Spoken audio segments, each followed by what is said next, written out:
estoy recordando un poquito la parte fisiológica y que tenía cada uno de los entornos en que interfería en el movimiento.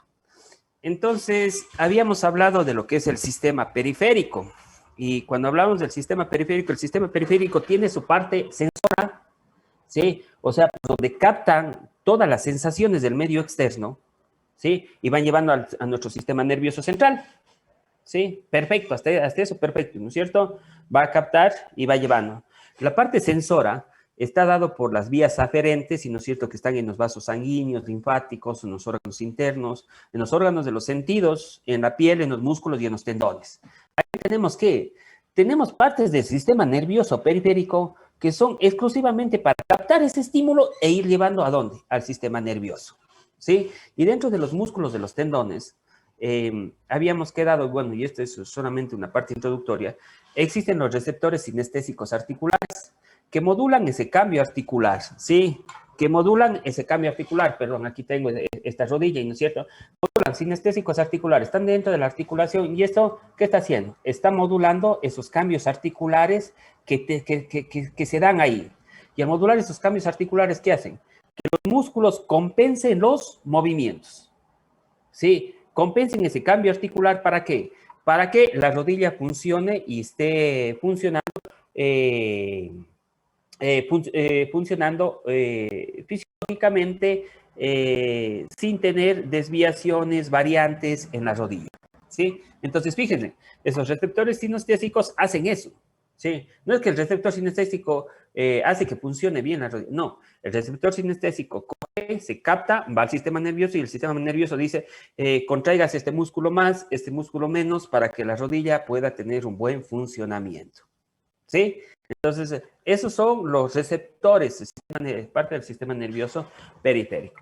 Ahí dentro de los músculos y los tendones también algo fundamental que tenemos son los usos musculares que se encargan del estiramiento muscular. Ya vamos a ver en unas imágenes la importancia que tienen estos usos musculares. Y la parte del órgano tendinoso de Golgi que mide la tensión aplicada en el tendón. Sí, está el músculo y ya saben que está el tendón hacia el hueso. Entonces, ¿qué hace el órgano tendinoso de Golgi? Captar esa tensión. Si capta mucha tensión, ¿sí? El órgano tendinoso de Golgi, ¿qué coge?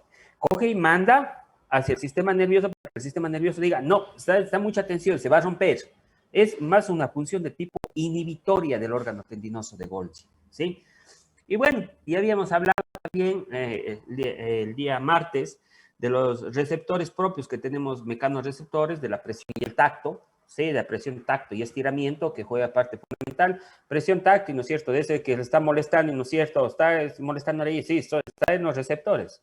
Y va a depender mucho de la sensibilidad. Termorreceptores, de la temperatura, calor-frío. Nociceptores, habíamos hablado bastante del dolor, y el dolor es cosa mayor, no solamente es un receptor, también actúa mucho la parte del sistema nervioso, al ser una parte inclusive de tipo cognitivo. Los fotorreceptores, los receptores de la luz, y los quimiorreceptores, que ya habíamos dicho que existen las partes volátiles y los receptores en la parte de la lengua, ¿sí? Y el sistema motor ya está formado por las vías eferentes, o sea, por las neuronas motoras, y no es cierto, que se van hacia los diferentes músculos. Entonces, en eso se basa el sistema nervioso periférico.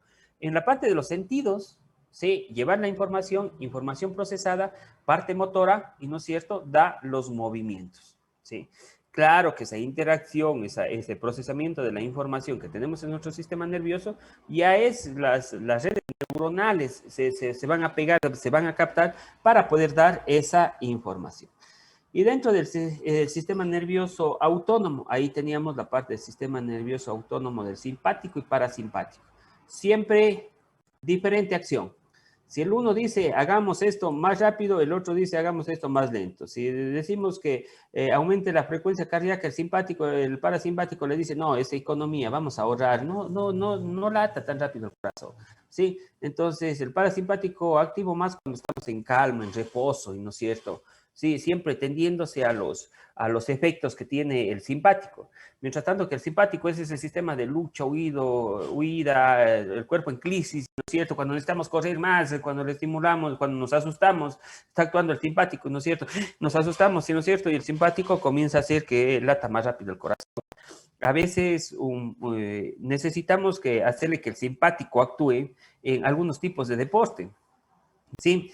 Al inicio del deporte, ¿ustedes qué necesitan? Que esté actuando más, supóngase, un combate de box, que esté actuando más el parasimpático o el simpático, que esté más alerta y todo ese tipo de cosas, latiendo más el corazón y todo ese tipo de situaciones, o necesitan que esté reposo, en calma, esa persona.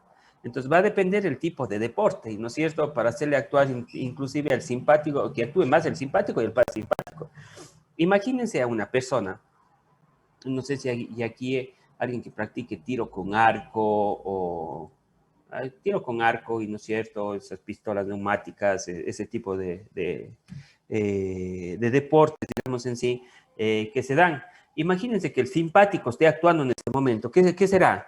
¿Estará latiendo el corazón y estará así, no? Sí, sin poder apuntar. Mientras tanto, que ahí necesitamos que actúe más que el parasimpático, que estemos tranquilos, que estemos en reposo. Fíjense, juega un papel fundamental este sistema nervioso autónomo.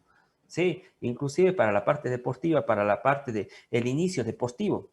Sí, claro que el simpático juega esta parte fundamental cuando estamos en peligro de muerte, eso que hacíamos anteriormente, que puede alzar, espectacular, puedo alzar esta boya que no hubiese podido, pero estaba en peligro de muerte. Entonces está actuando el simpático desprendiendo esa carga neuronal para que puedan actuar los músculos. ¿Sí? Entonces, fundamental cuando vemos simpático y parasimpático. Igual ya nos mostraron esta tablita, y no es cierto, de qué efectos podía ser el simpático y el parasimpático, cómo se oponían cada uno de ellos, igual tienen ustedes allá en sus diapositivas. Entonces, todo este sistema nervioso, ¿para qué? Para integrar, ¿sí? Para hacer una integración sensora-motora. ¿Qué quiere decir? Integrar la parte de los sentidos o las sensaciones, y no es cierto, que se está transmitiendo al sistema nervioso, el sistema nervioso procese y la parte motora vaya y realice la actividad, ¿sí? Entonces, fíjense ustedes, fundamentalmente.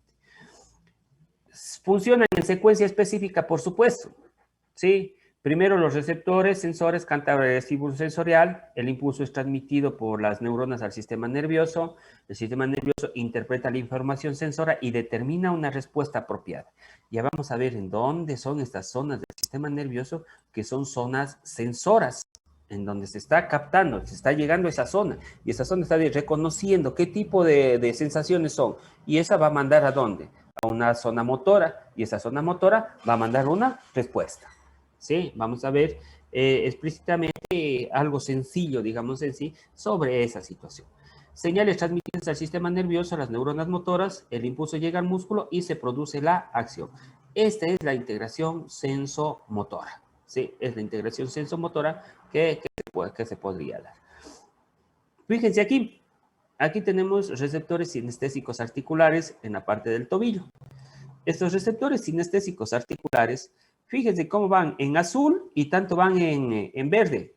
Sí, ¿por qué? Porque tenemos una respuesta. El tobillo es una respuesta muy compleja de sus receptores. Funcionan tanto los usos musculares, los receptores sinestésicos articulares y el órgano tendinoso de Golgi.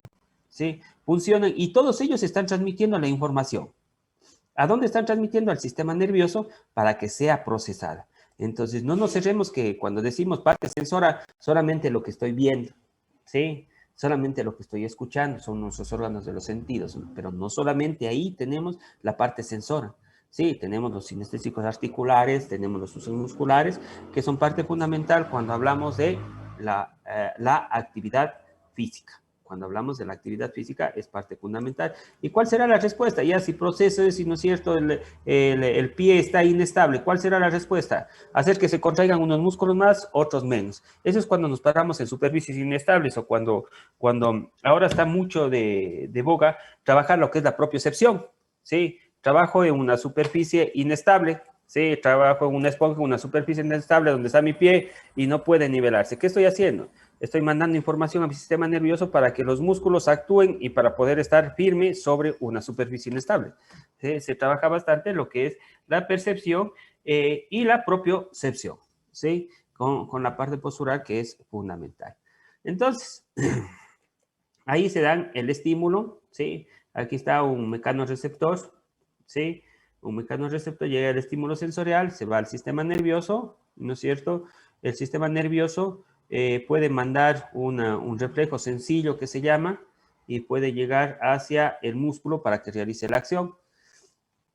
Pero, por lo general, ¿sí? Nosotros tenemos una organización general del sistema motor y principales estructuras implicadas. Fíjense ustedes qué es lo que puede pasar aquí en este momento y en este gráfico de López Chicharro, en donde nos habla, fíjense, nos vamos primero con la vía, el azul, lo tomamos en cuenta que es la vía somatosensoriales, o sea, todo lo de los sentidos, ¿sí? Está captando por estas vías somatosensoriales que siempre van a llegar primeramente hacia dónde? A la médula espinal. Aquí, bueno, cuando veamos reflejos, un poquito más adelante, veamos reflejos, aquí puede lanzar una respuesta rápida. Pero también, si necesito mayor proyección de respuesta, va a ir de la médula espinal la parte somatosensorial, y no es cierto lo que se ha captado del medio externo, va a necesitar mayor resacción. ¿En dónde se va esto de acá? Zonas sensitivas, se va a ir al tronco del encéfalo, ¿sí? Vías aferentes sensoriales, se va al tálamo y se va también a la corteza cerebral, fíjense. Y siempre haciendo interconexión con este señor de acá que se llama el cerebelo, ¿sí? Entonces, fíjense, vaya primerito. De aquí, ¿qué va a hacer? Capta esta área y esta área va a decir, no, necesitamos pasar esta información ya para que dé una respuesta a la parte motora. ¿Sí? Entonces ya se irá a la corteza asociativa, al área premotora, a la área motora, áreas sensoriales. Fíjense cómo hacen las interacciones neuronales con el tálamo, con los ganglios basales, que juegan un papel fundamental en lo que es el movimiento, con el tronco del encéfalo, y fíjense, baja nuevamente la información. ¿Hacia dónde baja? Hacia la médula espinal. Y de la médula espinal coge hacia la motoneurona para dar su respuesta. Sí, la respuesta puede ser inhibitoria o excitatoria. Parte fundamental. Entonces, fíjense ustedes, cuando se hace esa respuesta o cuando vamos en esa respuesta, fíjense en la figura A. En la figura A estamos asentados y estamos poniendo una tracción, está jalando y está sentada la mano, ¿no es cierto? Está con movimiento de tipo isotónico, ¿sí? ¿Qué pasa si cambiamos en la mano derecha, en la figura B? ¿Qué pasa cuando cambiamos en la mano derecha, y no es cierto, ponemos un vaso de agua, no le tenemos asentado? ¿Qué estamos haciendo? Estamos básicamente que trabaje el otro músculo, o sea que estamos trabajando las dos partes cerebrales o los dos hemisferios cerebrales. El uno que está con apoyo, y fíjense acá el tríceps. Cuando estamos en la mesa y solamente está apoyada la mano, miembro superior, el tríceps está relajado. Pero cuando ponemos un vaso de agua, fíjense cómo se produce la contracción del tríceps. O sea que podemos hacer trabajo, digamos en sí, básicamente en los dos hemisferios cerebrales a través de la corteza motora primaria, ¿sí? De la corteza motora primaria, en donde se puede trabajar tanto dos hemisferios cerebrales, ¿sí? O hacerle trabajar solo en un hemisferio cerebral. Todo esto se irá encendiendo, el poquito, digamos en sí, se irá transmitiendo a través del potencial de acción, dependiendo de lo que se necesite. Pero aquí ya estamos haciendo un trabajo mucho más fuerte, digamos en sí. Entonces, siempre estos receptores de la parte sensora siempre van a dar la señal ¿a dónde? A la médula espinal. La médula espinal, por su asta posterior, van a ingresar todo lo que sentimos, ¿no es cierto? Todo lo que sentimos va a ingresar a la médula espinal. No es que se mueven solitos, ya vamos repitiendo como 100 veces, no es que se mueven solos nuestras manos. Todo va a llegar a la médula espinal. En la médula espinal se puede tomar dos caminos. El primer camino es disparar un reflejo local, a lo que se denomina un reflejo motor. ¿sí? Entonces es un reflejo sencillo. ¿Se acuerdan que la médula espinal también tenía sustancia gris, tiene cuerpos neuronales donde se procesa la información? Primeras, puede dar solamente un reflejo motor, ¿sí? Como veíamos en la imagen anterior, solamente puede hacer esto la médula espinal. Si ponemos, déjenme borrar estos de aquí, ¿sí?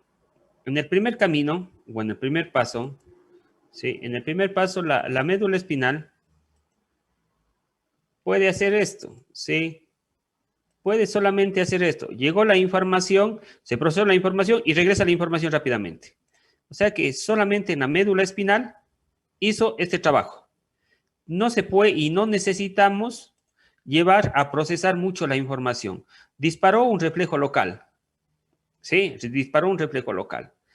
Pero en algunas circunstancias, y la mayor parte de circunstancias, cuando estamos haciendo actividad física y diferentes habilidades motrices, siempre dispara, ¿sí? No dispara un reflejo local, sino que lleva la información sensora a otras áreas del cerebro, del sistema nervioso central. ¿A qué áreas lleva esa información? Manda esa información y dice, no, yo no puedo resolver solito, como decir, no puedo resolver solito la médula espinal, no puedo resolver solo este reflejo está, esta parte sensora está muy complicada. Entonces, cojo y mando la información hacia dónde, hacia áreas sensoras del sistema nervioso central, que serían el tronco cerebral, el cerebelo, el tálamo y la corteza cerebral. 4 áreas sensoras muy específicas donde se va a ir la información. ¿Y aquí qué va a hacer la información? Llegó a estas áreas y enseguida dice, no, esta entrada sensora necesita respuesta y váyase a que la corteza motora reafirme esa respuesta o váyase hacia los ganglios basales para que ellos puedan mandar esa información. ¿Sí? Entonces, fíjense, ahí están actuando, ¿sí? Directamente. Entonces, disparamos ese reflejo local gracias a estos receptores que teníamos y, ¿no es cierto? Entonces, aquí tenemos un poquito. Señales somatosensoriales. Vamos al gráfico A. ¿Sí? En el gráfico A, nosotros podemos ver estas señales somatosensoriales vestibulares y visuales. ¿Qué está haciendo? ¿Sí? Está viendo y está sobre qué? Sobre una superficie inestable, tal como decía. ¿De dónde están viniendo las señales? Están viniendo las señales del sistema nervioso, de los receptores sinestésicos, de los usos musculares que se encuentran en el miembro inferior. ¿Cuál va a ser la respuesta? Enseguida se manda, y no es cierto, se manda la información al sistema nervioso. ¿Cuál va a ser la respuesta? Si no tiene mucha estabilidad, va a ser primero, ¿sí? Parte oscilatoria, y no es cierto, una respuesta oscilatoria como que me quiero caer y que me voy a un lado. Pero en un momento dado me voy a estabilizar. ¿Por qué? Porque el sistema nervioso está diciendo, vamos, los glúteos se están contrayendo mucho, o están muy relajados, el glúteo derecho, que relajemos de la misma manera, y no es cierto, ¿para qué? ¿Para qué? Para poder tener una situación estable, ¿sí? Para poder tener una situación estable. Entonces, figura A, ¿sí? Señales somatosensoriales, tanto vestibulares, visuales, que se ponen ahí de manifiesto ante una superficie inestable. Pero fíjense ustedes que en la parte, en la gráfica B y en la gráfica C, nosotros podemos ver los reflejos musculares y el control de la postura. ¿Sí? Fíjense, una persona, ¿sí? Que está con una flexión de la rodilla, fíjense cómo está relajado el cuádriceps. Pero yo siento que hay problemas en la postura. ¿Qué va a pasar aquí?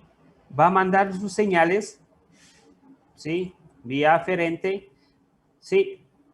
Y la señal es producida por la médula espinal. ¿Qué hace la médula espinal enseguida? Contracción del cuádriceps. ¿Y no es cierto? Contracción está estimulando el cuádriceps. ¿Para qué? Para que de lo que estuvo flexionado la rodilla esté en una posición de tipo erguida. ¿Sí? Entonces, fíjense cómo trabaja, cómo trabaja la parte motora, ¿sí? Y de acuerdo a las oscilaciones que se tienen básicamente, ¿sí? Entonces, ahí, ¿qué está haciendo? Está viendo, y no es cierto, toda la parte de los sentidos están llegando acá. Órgano tendinoso de Golgi, receptores sinestésicos, usos musculares, todos están llegando acá la información. ¿Para qué? Luego de que la información está dada, pase al área motora y el área motora controle esa actividad que está realizando. Entonces, en estas áreas sensoras, cuando tenemos el tronco cerebral, el tronco cerebral siempre da las reacciones motoras subconscientes complejas, como el control moviéndose, ¿sí? Entonces, el tronco cerebral, llegan allá esas señales y el tronco cerebral ya sabe que esas señales son para el control postural, y ¿no es cierto? Enseguida manda la información al área motora. El cerebelo es un control subconsciente del movimiento, coordinación de acciones motrices finas y gruesas. Y ya les dije anteriormente, ¿no? Que este cerebelo se utiliza bastante, o se juega bastante con este cerebelo en las pruebas de alcoholemia o pruebas de caminar cuando algún tipo de bebidas alcohólicas y todo ese tipo de cosas. El tálamo siempre empieza a entrar a nivel de la conciencia, se distinguen las sensaciones. Y la corteza cerebral que tenemos, el área sensitiva de la corteza cerebral está ubicado en el lóbulo parietal, en donde se reciben señales de piel, propios sectores de los músculos, de los tendones, de las articulaciones. Toda esa información se va hacia esa parte de la corteza cerebral, donde hablamos del lóbulo parietal, ¿sí? Del lóbulo parietal, que es fundamental. Entonces, déjenme dejarles de compartir un ratito y vamos a ver una parte de un video, ¿sí? Un segundo. Ahí lo tenía acá. ¿Sí? Entonces, esa sinapsis, esa relación de cada una de las partes de las neuronas, va a ser un puntal fundamental cuando tenemos que ver los diferentes aspectos, ¿sí? De cómo funciona nuestro sistema nervioso. Bueno, déjenme, solamente está cargándose. Déjenme compartirles con el sonido y vamos a seguir discutiendo sobre esta parte. Ahí,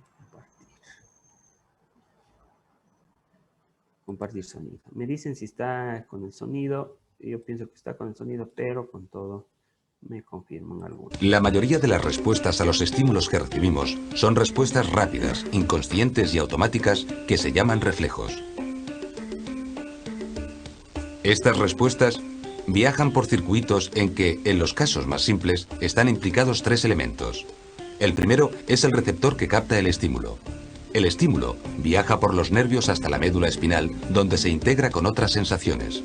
De ahí surge una orden nerviosa que, viajando de nuevo por los nervios, llega finalmente hasta los órganos diana que ejecutan la orden.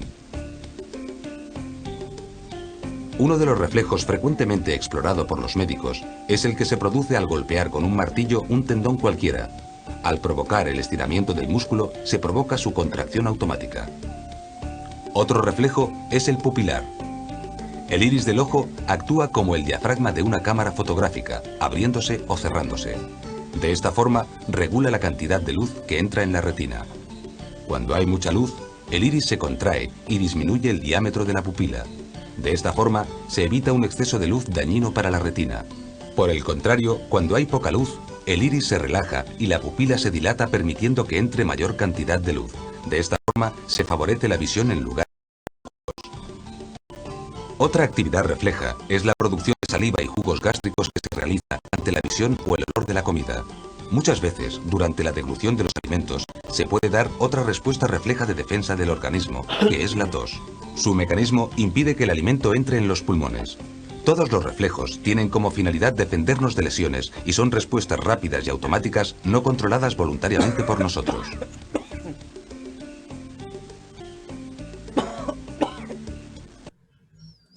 Entonces, fíjense ustedes, la clase anterior ahí justamente nos habían dicho, y no es cierto, ¿qué pasa con el limón?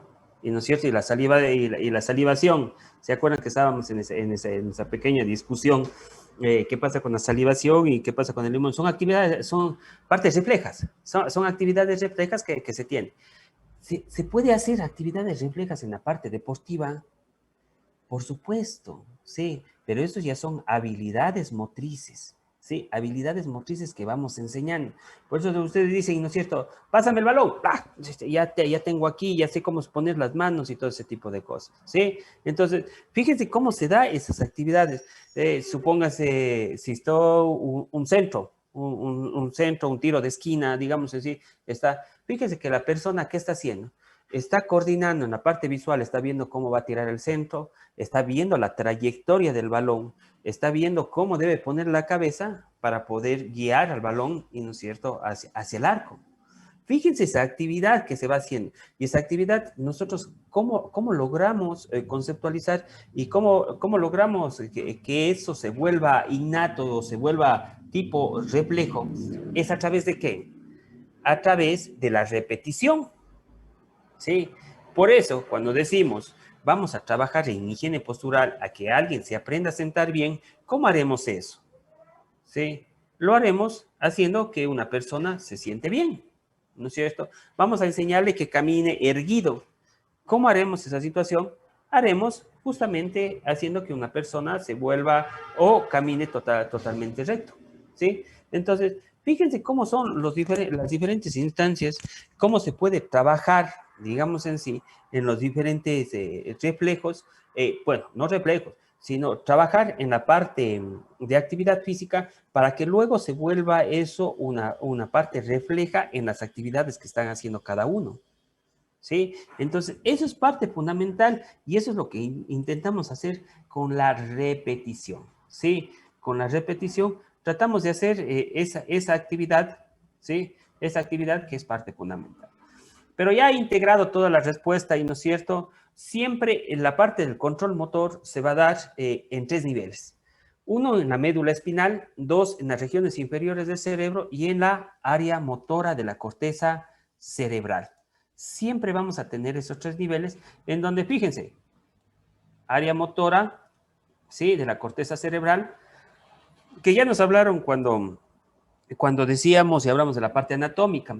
La médula espinal también se puede dar una parte motora. Y en las regiones inferiores del cerebro, estamos hablando de los ganglios basales, entonces se puede producir esa respuesta motora. Fíjense que aquí, en este gráfico que nos pone Costin, ¿sí?, fíjense que aquí juega un papel muy fundamental lo que son los usos musculares para que se dé esa respuesta motora, ¿sí? Juega un papel fundamental para darse esa respuesta. ¿Por qué? Porque se da una actividad de tipo ya refleja, digamos en sí. Entonces, ya hemos hablado de reflejos, vimos un poquito el video. Entonces, fíjense, el reflejo ya puede ser esa respuesta programada, y no es cierto, preprogramada, es una respuesta preprogramada. Y pueden haber reflejos muy sencillitos, que solamente dependen de la médula espinal, que es la parte motora y que ya da la respuesta. Pero pueden haber reflejos complejos que requieren la intervención del encéfalo en sí, ¿sí? Entonces, fíjense estos reflejos sencillitos. Aquí estaba justamente el ejemplo que estábamos al estimular a una parte de un tendón, ¿sí? Estimula la parte de un tendón. Veamos cómo se da esto. Si estimulamos una parte de un tendón, aquí está el tendón rotuliano, ¿sí? Tendón del cuádriceps. Fíjense ustedes qué pasa enseguida. Aquí hay esta estructura que siente el estiramiento muscular. Si usted le está pegando al tendón, ¿qué siente? El tendón está jalando, está estirando el músculo, ¿y no es cierto? Entonces, enseguidita, el uso muscular manda por vía aferente la señal. ¿Hacia dónde? Manda la señal a la médula espinal, como debería ser. Y este va a disparar un reflejo local. Fíjense, hace las interacciones y dispara un reflejo local, ¿sí? Va a la motoneurona y la motoneurona, ¿qué hace? Al cuádriceps. ¿Qué le hace al cuádriceps? Disminuye su tamaño, o sea que produce contracción de cuádriceps y hacemos una extensión. Eso es lo que está pasando. Eso es un reflejo, ¿sí? Disparar un reflejo local. Pero este es un reflejo de tipo excitatorio, ¿no es cierto? Pero fíjense acá en este gráfico, en el gráfico B. En el gráfico B yo puedo ver cómo la función, ¿sí? Aquí vamos al tendón del bíceps, ¿sí? Al tendón del bíceps. ¿Qué hace en el tendón del bíceps? Igual, fíjense lo que juega un papel fundamental los usos musculares. Estamos estimulando a través de un golpe en el tendón del bíceps. Aquí está el tendón del bíceps.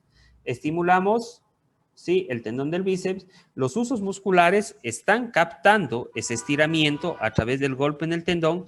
¿Y qué van a hacer? van llevando la información vía aferente. Entra la médula espinal y en la médula espinal, fíjense, aquí ya hace más complejo. ¿Por qué? ¿Qué hace? Estimula a varias, varias neuronas ¿sí? interactúen entre ellas. Entonces, estimuló a una interneurona inhibitoria, ¿sí?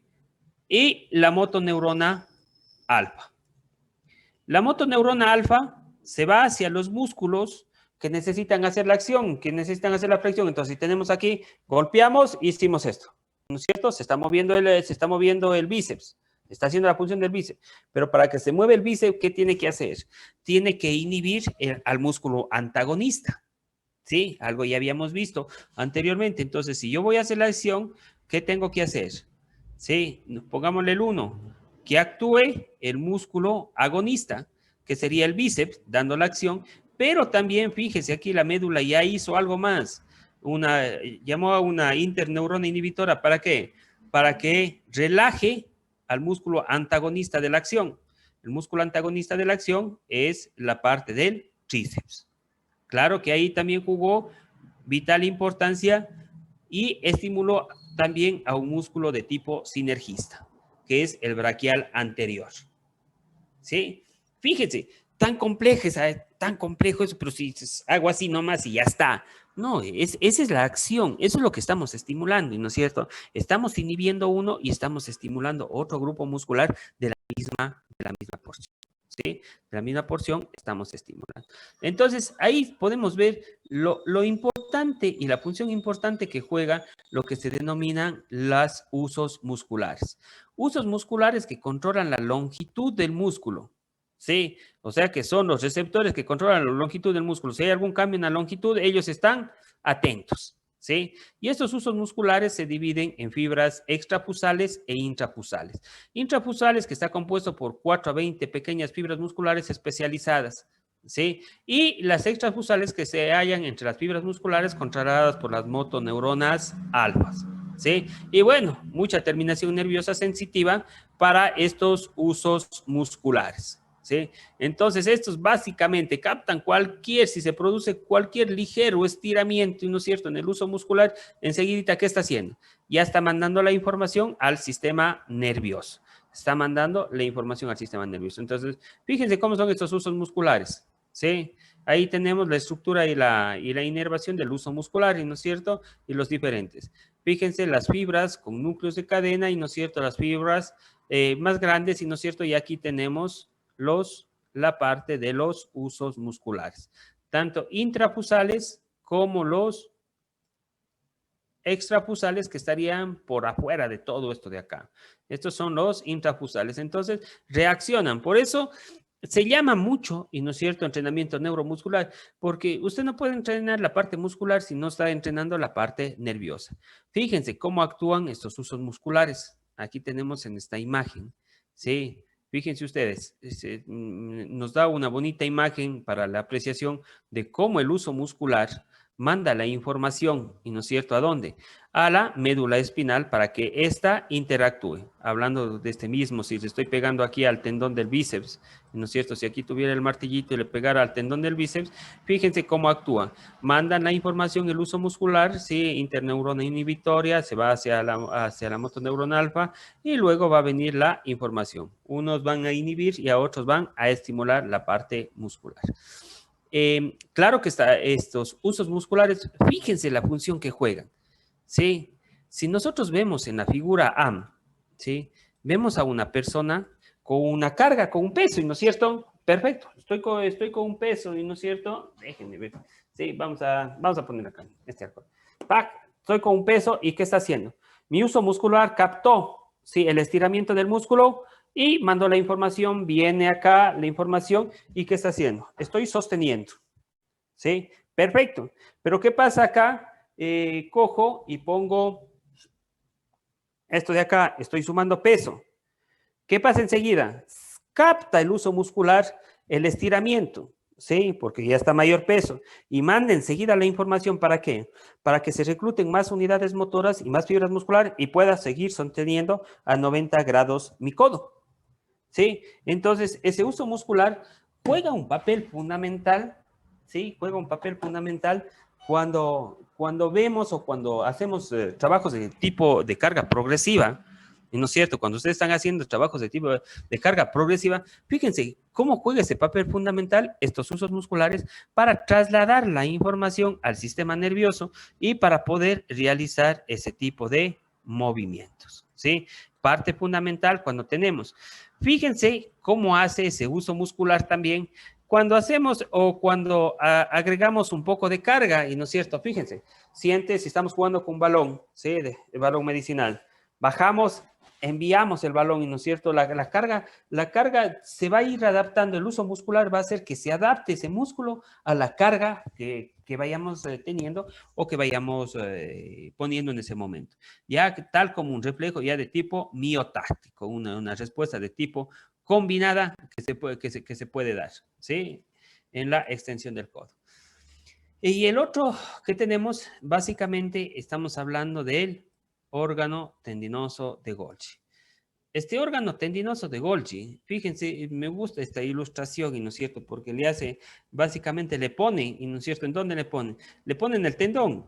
Y aquí ustedes pueden darse cuenta, y no es cierto, cómo estaba la fibra muscular. Aquí está el tendón y aquí yo tengo que tener, y no es cierto, un hueso. Entonces, fíjense cómo siente esta tensión el órgano tendinoso de Golgi. Y fíjense cómo le hacen la estructura, como que es parte sensora y esto se va hacia dónde? Hacia la médula espinal. Sí, a contarle, ¿no es cierto? A chismearle está mucha tensión, ya está sobrepasándose este músculo. Sí, y no le cuenta la parte consciente, sino le cuenta la parte inconsciente, ¿no es cierto? Entonces, ¿qué va a pasar? Tiene que soltar la barra, lo que esté haciendo, el peso que esté teniendo, o lo que esté aplicando tanta tensión a la parte muscular. Entonces, estos son receptores sensores encapsulados a través de los cuales pasa un pequeño haz de fibras de los tendones musculares. Se ubica en la parte proximal de la unión músculo-tendón. Son de 5 a 25 fibras musculares por cada órgano de Golgi. Son sensibles a la tensión y fíjense, son de naturaleza inhibitoria. O sea que cuando funciona el órgano tendinoso de Golgi, dice, no, ya no se mueve ese músculo. ¿Sí? Y al mismo tiempo de ser inhibitorio es un factor protector. ¿Por qué? Porque si se sigue moviendo y si sigue con mayor tensión, ¿qué va a pasar? Se va a romper el músculo. Entonces va a ser de naturaleza tanto inhibitoria como protectora. Francisco, creo que me estaba levantando la mano. Sí, doctor, justo iba mi pregunta por la última característica que estaba leyendo, de que si a veces en mucho esfuerzo o tal vez una mala entrada, se puede decir en el fútbol o en el gimnasio, mucho esfuerzo, hay lesiones donde saben decir, le crea, o sea, si se rompen los tendones del músculo y ya no se vuelve a mover hasta, o sea, pregunta. Claro, es que se rompe el tendón. Ya, el tendón es cosa seria. El tendón sí es quirúrgico si se rompe el tendón.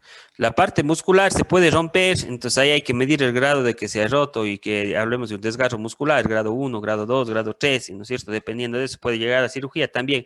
Pero ya si se rompe el tendón, imagínense, esto ya es cirugía.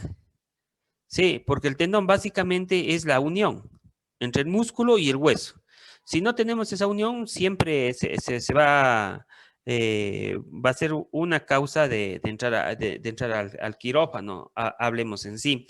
Esta función, en verdad, es fundamental. Y yo pienso que muchos de ustedes, al menos practicando deporte, deben sentido de que el músculo ya está con mucha tensión. Sí, está trabajando mucho, están muchas series, muchas repeticiones y enseguida viene una serie, una repetición y quieren seguir haciendo y en un momento dado ustedes, ay, me dolió el músculo, se quedó como es ahí. O sea, es justamente el trabajo que está haciendo el órgano tendinoso de Golgi. ¿Al sentir qué? Al sentir demasiada tensión. Está mucha tensión y él no es que dele más tensión, no, él inhibe eso enseguida y de esa manera ya va a proteger, digamos en sí, a la acción que esté haciendo o a las estructuras que esté ahí, ¿sí? Entonces, fíjense, lo mismo, el órgano tendinoso de Golgi actúa de la misma manera, fíjense, aquí le pone, ¿sí? El órgano tendinoso de Golgi en el tendón. manda enseguida la información, pero esta ya va a ser una interneurona de tipo inhibitorio. Enseguida dispara el reflejo y esta motoneurona, ¿qué va a hacer?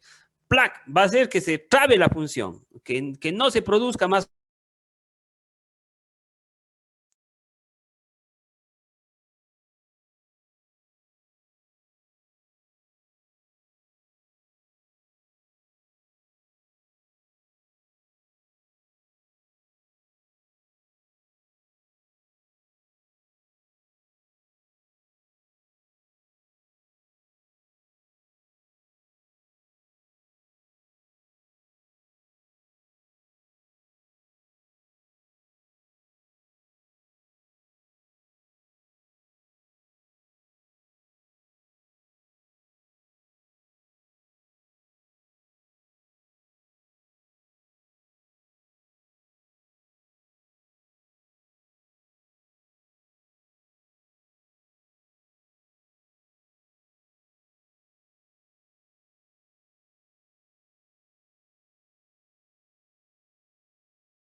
Gracias, disculpen. Eh, Estábamos justo hablando acerca del órgano tendinoso de Golgi y la importancia que tenía, y no es cierto, al ser una función de tipo inhibitoria y al ser una función de tipo protectora. Pero a veces diríamos, está mal ese órgano tendinoso de Golgi. ¿Por qué nos hace eso? Que no se pueda extender más. digamos en sí, y eso nos van a decir los deportes que necesitan mayor flexibilidad, ¿y no es cierto? Los deportes que necesitan mayor flexibilidad nos van a decir eso, ¿y no es cierto? Pero sí podemos entrenar, sí podemos entrenar lo que es la propiocepción, a través de la propiocepción, a través de la percepción, ¿sí? Y del control postural podemos ir entrenando a ese órgano tendinoso de Golgi. María. Disculpe, doctor, ¿y qué es la tendinitis? ¿Cómo afecta?